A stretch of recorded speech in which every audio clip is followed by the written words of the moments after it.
koordinat A, B.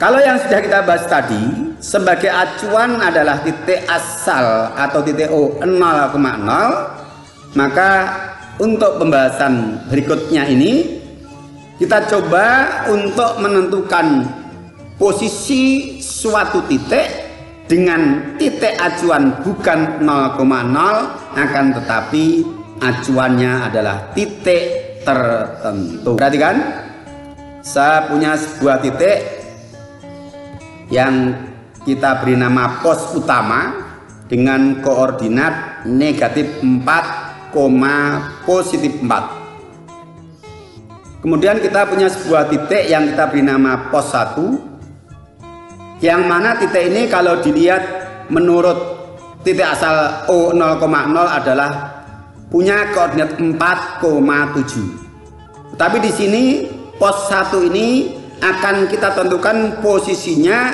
dengan acuan adalah titik pada pos utama. Caranya sama dengan apa yang kita lakukan ketika kita menentukan posisi suatu titik terhadap titik O, yaitu kita membuat rute letter L dari titik acuan ke titik tujuan yang dimulai dari arah mendatar dilanjutkan arah tegak atau arah horizontal dilanjutkan arah vertikal. Posisi pos 1 terhadap pos utama, ya. Maka sebagai acuan pos utama, kita bergerak dari pos utama arah mendatar, kita lanjutkan arah vertikal. Arah horizontal atau mendatar, kita hitung berapa satuan? 1, 2, 3, 4, 5, 6, 7, 8. 8 satuan ke arah kanan. Kemudian kita lanjutkan arah vertikal, yaitu 1, 2, 3. 3 satuan ke atas. Jadi posisi pos 1 terhadap pos utama adalah 8 satuan ke arah kanan dan 3 satuan ke atas. Dengan demikian, koordinat pos 1 terhadap pos utama adalah 8,3. Kemudian saya punya titik pos 2. Akan kita tentukan posisi pos 2 terhadap pos utama. Kita buat rute letter L dengan diawali arah mendatar, dilanjutkan arah vertikal. Arah mendatar ke arah kanan 1, 2, 3, 4, 5, 6, 7, 8, 9. Kita lanjutkan ke arah bawah 1, 2, 3, 4, 5, 6, 7, 8, 9.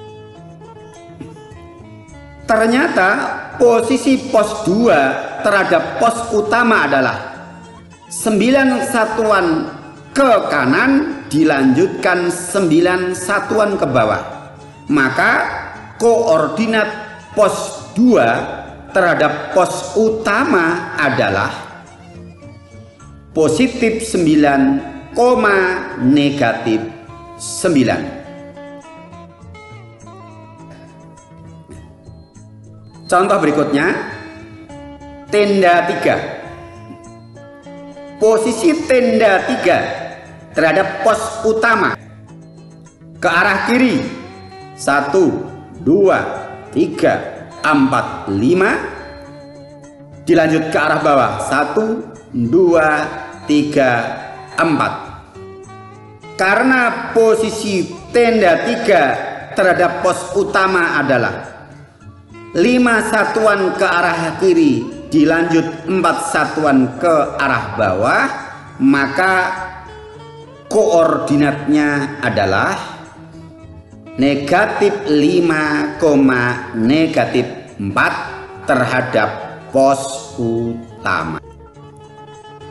Nah, dari beberapa contoh yang sudah kita tunjukkan pada gambar, dapat kita buat simpulan bahwa untuk menentukan koordinat titik dengan acuan titik tertentu, misal P, A, B, untuk P bukan titik asal 0,0, maka satu, pandang titik P, A, B seolah-olah sebagai titik asal 0,0.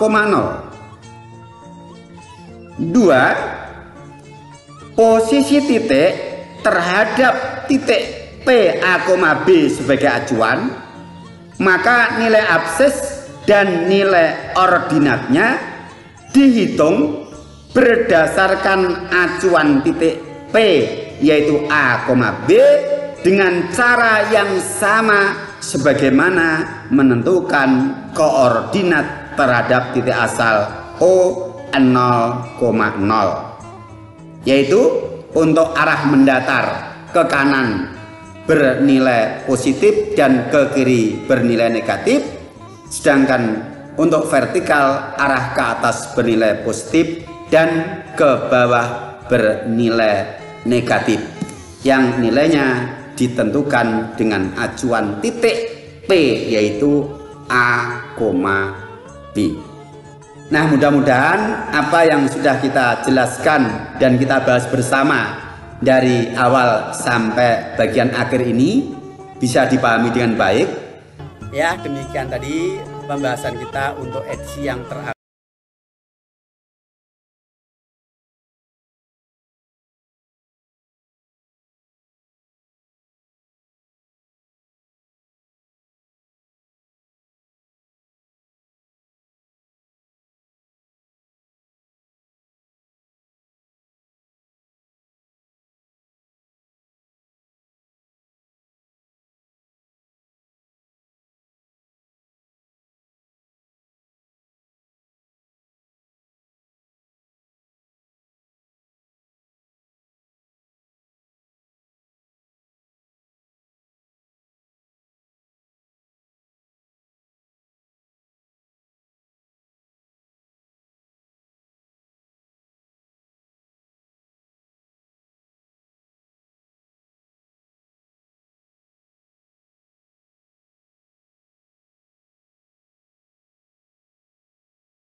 Bahasan pokok bahasan berikutnya.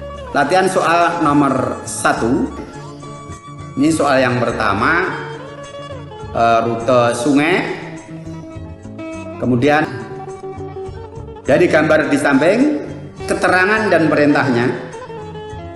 Gambar di samping menunjukkan aliran sungai yang digambar petanya dalam bidang kartesius. 1. Sebutkan titik-titik yang dilalui sungai di kuadran 1. Nah, titik-titik yang dilalui sungai di kuadran 1 siapa saja? Kemudian kuadran 2, kuadran 3, dan kuadran 4. Anda sebatas menyebut nama titik-titik yang diminta di masing-masing kuadran. Yang kedua, sebutkan koordinat titik A, titik G, titik H, titik I, dan titik M. Jadi untuk yang kedua ini Anda diminta menyebutkan koordinatnya. Soal nomor 2. Salin dan lengkapi tabel berikut dalam buku tugas kalian.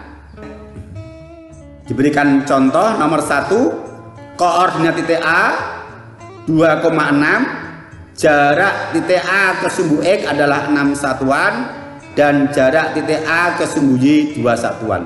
Anda salin dan Anda lengkapi di buku kalian. Nomor 3,